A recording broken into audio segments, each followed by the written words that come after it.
Our main story this morning, the Paralympics have been brought to a spectacular close with a ceremony featuring hundreds of dancers, acrobats and a concert by Coldplay. Gold medalists Ellie Simmonds and Johnny Peacock helped to extinguish the Paralympic flame, and the show ended with a firework display across the Olympic Park. Organisers are already calling it the greatest Paralympic Games ever. It was billed as a festival of flame. Flame because fire symbolises endings and beginnings, a festival because Britain's famous for them.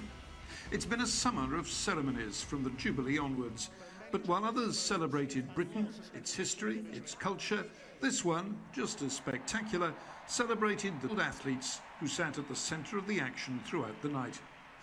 It celebrated the achievements of disabled people from all walks of life, like the ex-servicemen of Help for Heroes. One, Captain Luke Sinnott, climbed a flagpole to hang the Union Jack. Another, Rory Mackenzie, celebrated the spirit of the Games. Although we have many differences, there is one quality we all share. One thing all of us have in common: human spirit. In the night, the stormy night. To the music of Coldplay, hundreds of performers danced, drummed and defied gravity. Disabled people have never had so high a profile, and public attitudes to disability have changed as a result. There was praise too for the volunteers who did so much to make London 2012 a success. One of them quoted in Sebastian Coe's closing speech. She talked of what the Games meant for her and what participating in wheelchair basketball means to her. It has lifted the cloud of limitation, she said.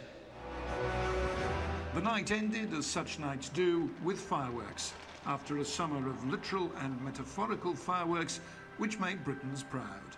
Nick Hyam, BBC News, at the Olympic Park. Well, today the athletes who made up Team GB and Paralympics GB will get another chance to celebrate their success. Yes, huge crowds are expected to line the streets of the capital for the victory parade through the city. Sally's at Guildhall near the start of the route for us, getting ready for what could be a pretty big spectacle. Morning, Sally.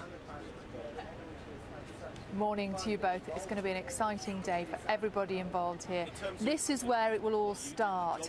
This is the place that the athletes will come to get on the floats that we're expected to see. 21 floats in total will carry around 800 athletes around London, all of them who competed in the Olympic and Paralympic Games. Of course, the parade will travel 3 miles from Mansion House here in the City of London all the way to Buckingham Palace. Through the crowds as it goes, hundreds of thousands of people are expected to come out onto the streets of London to cheer the parade along its way. Well, the final stretch along the Mall will be a ticketed area where 14,000 people, now they will be very lucky games makers, the people that you will have seen in the games makers uniforms, and also family members from Olympic people who've been in the Olympics and Paralympians too, and also maybe their coaches and support staff too, the people that the athletes simply want to say thank you to. 14,000 lucky people will be in the Mall for that final stretch all the way up